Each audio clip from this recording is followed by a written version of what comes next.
घने जंगल में दोपहर का समय है। हवा में पक्षियों की चहचहाट और सूखे पत्तों के गिरने की आवाज के अलावा कुछ भी सुनाई नहीं दे रहा है। वहाँ एक विशाल बरगद का पेड़ है। उस पेड़ के जड़ में से एक बड़ा खोखला हिस्सा है, लेकिन बाहर से देखने पर यह एक साधारण पेड़ जैसा ही दिखता है। उस खोखले हिस्से के अंदर में एक गुप्त दरवाजा है। उस द्वार के अंदर जाने पर जमीन के 10 फीट के नीचे एक अद्भुत घर है। अंदर एसी की ठंडक, महंगे सोफे, एक बड़ा टीवी, एक रेफ्रिजरेटर, एक तरफ लोहे के बक्से खुले हैं जिसमें सोने के गहने, नकद के बंडल बिखरे पड़े हैं। उस घर में चोरों का गिरोह का सरगुना पुष्पा अपना बायां हाथ उठाकर ठुड्डी के नीचे हाथ रखकर गंभीर मुद्रा में बैठा है। पास ही लड्डू नाम का एक और चोर स्नैक्स खा रहा है। पुष्पा ने कहा, देख लड्डू, यह दुनिया नहीं जानती कि मैं कौन हूँ, लेकिन देखो इस जमीन के नीचे हमारा साम्राज्य कितना मजबूत है। लड्डू मुंह भरकर खाते हुए, जंपर में बम्पर। हाँ बॉस, क्या कोई सोच भी सकता है इस पेड़ के नीचे इतना बड़ा घर है, ऊपर जंगल, नीचे हमारा अजूबा। पुष्पा गर्व से हंसते हुए, पुष्पा मतलब नेशनल नहीं बाबू, इंटरनेशनल। झुकेगा नहीं साला। इस शहर में कभी भी चोरी हो, माल यहीं आना चाहिए, किसी को शक तक नहीं होगा। लड्डू ने फिर से कहा, जंपर में बम्पर। लेकिन बॉस, इतने सारे पैसे का हम क्या करेंगे? सब यहाँ ढेरों की शक्ल में पड़ा है। अगर कोई इसे देख ले तो उसकी आंखें फटी की फटी रह जाएगी। पुष्पा अपना कंधा झुकाते हुए, कौन देखेगा? इस जंगल में आने से ही लोग डरते हैं, फिर इस पेड़ के खोखले में घुसकर अंदर आने की हिम्मत किसमें होगी? हम यहाँ के राजा हैं। उसी जंगल में कुछ ही दूर पर रामू और सोमू नाम के 2 लकड़हारे काम कर रहे हैं। रामू बहुत शांत स्वभाव का और भगवान पर भरोसा रखने वाला व्यक्ति है। उसके गले में भगवान का एक छोटा सा लॉकेट भी है। सोमू हमेशा असंतुष्ट रहता है और सिर्फ पैसे के बारे में सोचता है। गर्मी बढ़ने के कारण उन्होंने थोड़ी देर आराम करने का फैसला किया। सोमू पसीना पोंछते हुए, ए रामू, दिन भर ऐसे मेहनत करने के बाद हमें सिर्फ 100 रुपए मिलते हैं। लकड़ियां काट काट कर मेरे हाथों में छाले पड़ गए हैं। क्या हम कभी करोड़पति बनेंगे? ऐसा कहा। रामू पेड़ के नीचे बैठते हुए, सोमू, भगवान ने हमें जो दिया है उसी में हमें संतुष्टि रहना चाहिए। मेहनत से कमाए गए पैसे 1 रुपए की खुशी करोड़ों में नहीं मिलती। सब उस भगवान की दया है। अगर भगवान दया करता तो अब तक हम महलों में होते। देखो वहाँ बरगद का पेड़ कितनी छाया दे रहा है। चलो थोड़ी देर वहाँ पर बैठते हैं। ऐसा कहा। दोनों चलते हुए उस रहस्यमयी बरगद के पेड़ के पास पहुंचे। रामू ने पेड़ को देखकर नमस्कार किया, लेकिन सोमू ने पेड़ के खोखले हिस्से में गौर से देखा।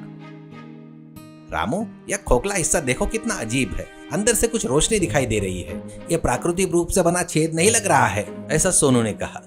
रामू रोकते हुए, नहीं सोमू, जंगल में ऐसी अजीब चीजें के चक्कर में नहीं पड़नी चाहिए। चलो हम घर चलते हैं। लेकिन सोमू ने बात नहीं मानी और अंदर झांका। उसे नीचे जाने वाली सीढ़ियां दिखाई दी। वो आश्चर्यचकित होकर अंदर चला गया। रामू भी डरते डरते उसके पीछे गया। अंदर जाते ही दोनों की बोलती बंद हो गई। जमीन के नीचे इतना बड़ा एसी घर, टीवी और सफेद सोफे देखकर सोनू की आंखें फटी रह गई। सबसे बढ़कर वहां पड़े सोने और पैसों को ढेरों को देखकर वो पागल सा हो गया। कमरा चोरी के सामान से भरा था। उस वक्त घर में कोई नहीं था। चोर बाहर गए हुए थे। सोमू चिल्लाते हुए, रामू, देखा क्या? सच है, इतना सोना, इतना पैसा। अब हमें लकड़ियां काटने की जरूरत नहीं। भगवान ने हमें खजाना दिया है। रामू घबराकर, सोमू, यह भगवान का दिया खजाना नहीं, यह चोरी का माल लग रहा है। देखो इन गहने पर नाम लिखे हैं। ये किसी के चोरी का अड्डा है। हमें तुरंत यहाँ से चले जाना चाहिए। सोनू एक कोने में हार उठाकर देखते हुए, चले जाना? अरे पागल हो क्या? जब इतना कुछ मिल रहा है तो कौन छोड़ेगा? मैं ये सारा पैसा ले लूंगा।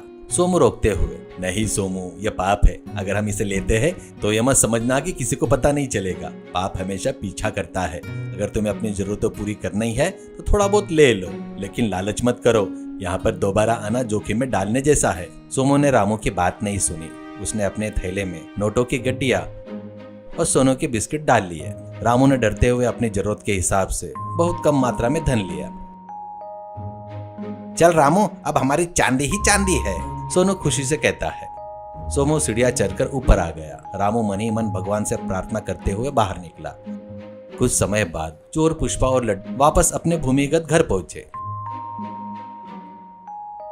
अंदर आते ही पुष्पा ने ठुड्डी के नीचे हाथ रखा। पुष्पा के साम्राज्य में सब शांत है, ऐसा कहा। लड्डू सोफे पर बैठते हुए, जंपर में बम्पर। बॉस वहाँ देखिए, पैसों की गड्डियाँ कम लग रही है। ऐसा लग रहा है जैसे किसी ने सोने को भी छुआ है। पुष्पा ने तुरंत उग्र रूप धारण कर लिया और अपना कंधा तेजी से उचकाया। क्या कहा? मेरे किले में घुसकर मेरे माल पर हाथ डाला? कौन है वो? इंटरनेशनल पुष्पा का खौफ नहीं है क्या? लड्डू पूरे कमरे की तलाशी लेते हुए, बॉस यहाँ जमीन पर किसी के मिट्टी वाले पैरों के निशान है। ये पक्का उन लकड़हारों के निशान होंगे। पुष्पा गुस्से में कांपते हुए, जो कोई भी हो, अगर पुष्पा की नजर में आ गया तो बचेगा नहीं। मैं उसे खत्म कर दूंगा। मेरे गुप्त घर का राज जानने वाला जिंदा नहीं रहना चाहिए। लड्डू कांपते हुए, अरे जंपर में बम्पर। हाँ बॉस, वो फिर आ सकते हैं, हमें पहरा देना होगा। पुष्पा अपनी दाढ़ी सहलाते हुए, उन्हें आना ही होगा। लालच इंसान को दोबारा यहाँ खींच लाएगा। तब मैं उन्हें अपनी फिल्म दिखाऊंगा। कुछ दिन बीत गए। रामू ने अपने लाए हुए थोड़े से पैसों से अपना पुराना कर्जा चुकता किया और शांति से लकड़ियां काटकर अपना जीवन बिताने लगा। रामू ने उस पेड़ की ओर जाना छोड़ दिया, लेकिन सोमू की स्थिति अलग थी। उसने नए कपड़े खरीदे, विलासित से घूमने लगा, लेकिन उसका लालच और भी बढ़ गया। सोमू रामू के पास आता है। रामू, उस दिन जो पैसे लाए थे ना, वो खत्म होने वाले हैं। चलो फिर से उस पेड़ के पास चलते हैं, वहाँ अभी भी बहुत कुछ है। रामू लकड़ी काटते हुए, सोमू मैंने मना किया था ना, हमारे पास जो है उसी में खुश रहेंगे। अगर उन चोरों ने तुम्हें पकड़ लिया तो वो तुम्हें मार डालेंगे। पैसे से ज्यादा जान कीमती होती है। सोनू मजाक उड़ाते हुए हंसता है। तुम्हें हमेशा इस ईश्वर की भक्ति और डर के अलावा कुछ नहीं पता। मैं जा रहा हूँ, मैं अपनी किस्मत को जरूर आजमाऊंगा। वे चोर हमेशा नहीं रहते हैं, वे बाहर चोरियां करने जाते हैं। रामू मिन्नतें करते हुए, नहीं सोमू, वहाँ मौत का ठिकाना है, मत जाओ। पर सोनू ने एक ना सुनी। पैसे हो तो तभी दुनिया में इज्जत मिलती है, तुम्हारे जैसे व्यक्ति को ये समझ में नहीं आएगा। ऐसा कहकर सोनू अकेला ही उस बरगद के पेड़ की ओर निकल पड़ा। रामू ने आह भरी और अपने काम में लग गया। सोमू चुपके से बरगद के पेड़ के पास पहुंचा। यह सुनिश्चित करने के बाद ही आसपास कोई नहीं है, धीरे से उस खोखले रास्ते में घुस गया। वह अंधेरी सीढ़ियां उतरकर अंडरग्राउंड हाउस में दाखिल हुआ। अंदर एसी की आवाज के अलावा कुछ सुनाई नहीं दे रहा था। सोमू लालच में सोने के बक्से के पास गया। अरे वाह, ये सब मेरा है, इस बार मैं सब कुछ लेकर जाऊंगा। वो अपने थैले में गहने भरने लगा। तभी अचानक लाइटें जल गई। सोमू चौंक कर पीछे मुड़ा। वहां पुष्पा अपना कंधा उचकाकर टुड्डी नीचे हाथ रखे खड़ा था।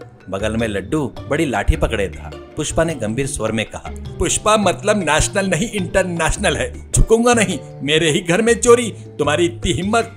सोमू कांपने लगा। साहब मुझे माफ कर दीजिए, मुझे पता नहीं था। पता नहीं था बाबू, तुम लालच में आए हो। तुम अकेले आए हो या तुम्हारा दोस्त भी साथ में है? सोमू डर से कांपते हुए नीचे गिर गया। मैं अकेला हूँ, मुझे छोड़ दीजिए। छोड़ने के लिए क्या यह घर बनाया है? अरे झुकेगा नहीं, अब मैं तुम्हें नर्क दिखाऊंगा। चोरों ने सोमू को एक कुर्सी से बांध दिया। लड्डू ने अपने फ्रिज में से ठंडा पानी की बोतल निकाली और पीते हुए कहा, जंपर में बम्पर। बॉस, इसका क्या करे? अगर पुलिस के हवाले किया तो हमारा राज बाहर आ जाएगा, इसलिए इसे यहीं दफना देते हैं। सोमू रोते हुए, नहीं मालिक, मेरे घर वालों का क्या होगा? मैंने गलती की है, मुझे रामू की बात मान लेनी चाहिए थी। पुष्पा सोमू के करीब आता है। रामू कौन है? क्या वह भी उस दिन आया था? उसे भी पकड़ना होगा, लेकिन पहले तुम्हारा काम तमाम करूंगा मैं। पुष्पा ने एक चाकू निकाला और सोमू के चेहरे के पास रखा। सोनू ने आंखें बंद करके अपनी गलती को याद करने लगा। अंडरग्राउंड हाउस का माहौल बहुत तनावपूर्ण था। लड्डू ने कहा, बॉस जल्दी मत कीजिए, इसे पूछ लेते हैं कि इसने और कहां पैसा छुपाया है। पुष्पा गुस्से में, मुझे पैसों की जरूरत नहीं है। मेरे साम्राज्य में आया हुआ दुश्मन जिंदा नहीं रहना चाहिए, झुकेगा नहीं। तभी ऊपर से कोई जोरदार आवाज सुनाई दी। ऐसा लगा जैसा कोई दरवाजा तोड़ रहा है। दोनों चोर चौंक कर ऊपर देखने लगे।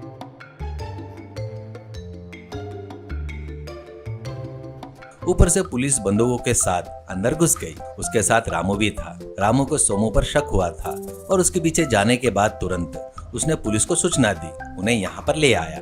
इंस्पेक्टर चिल्लाते हुए, कोई हिलेगा नहीं, तुम सब चारों तरफ से गिर चुके हो। पुष्पा अपने स्टाइल में कंधा उचकाने ही वाला था कि पुलिस की बंदूक देखने पर उसने हाथ ऊपर कर लिए। जंपर में बम्पर, मुझे छोड़ दीजिए सर, मैं तो बस खाने के लिए इसके साथ में था। पुलिस ने पुष्पा और लड्डू को बंदी बना लिया। रामू तेजी से आया और सोमू की रस्सी खोल दी। सोमू ने रामू को पकड़ लिया और रोने लगा। मुझे माफ कर दे रामू, तुम्हारी बात न मानकर मैं लालच में आकर अपनी जान गंवाने ही वाला था। तुम मेरे रक्षक हो। रामू शांति से। सोमू, अब तो समझ गए ना, गलत तरीके से आई दौलत हमेशा मुसीबत ही लाती है। ईश्वर ने तुम्हें बचा लिया है।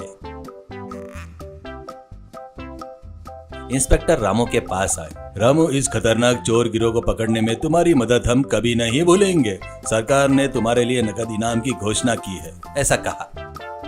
कुछ दिनों बाद जंगल में फिर से शांति छा गई। उस अंडरग्राउंड हाउस को पुलिस ने सील कर दिया।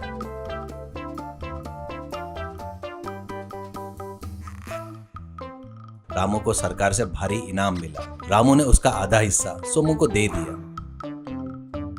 सोमू हैरान हो गया। रामू, ये तुम्हारी मेहनत है, तुम्हारी बहादुरी का इनाम है, तुम मुझे क्यों दे रहे हो? मैंने तो लालच में गलती की थी ना। रामू मुस्कुराते हुए, सोमू, हम दोस्त हैं, तुमने अपनी गलती मान ली, यही सबसे बड़ा बदलाव है। इस पैसों से तुम अच्छा व्यापार करो, मेहनत से कमाओ, तब तुम्हें जो संतुष्टि मिलेगी ना, वो अलग ही होगी। सोमू की आंखों में आंसू आ गए। वो पूरी तरह बदल गया था। धन्यवाद रामू, अब से मैं तुम्हारी तरह ईमानदारी से जीऊंगा, लालच के जाल में कभी नहीं फंसूंगा। दोनों फिर से काम पर चले गए। अब तक के काले विचार दूर हो गए। उनके जीवन में एक नई रोशनी आ गई। उन्होंने समझ लिया कि लालच इंसान को पाताल में धकेल देता है और ईमानदारी उसे आसमान की ऊंचाई पर ले जाती है। सीख, अत्यधिक लालच हमेशा मुसीबत लाता है। ईमानदारी से कमाया हुआ थोड़ा सा धन भी जान और सम्मान दोनों की रक्षा करता है।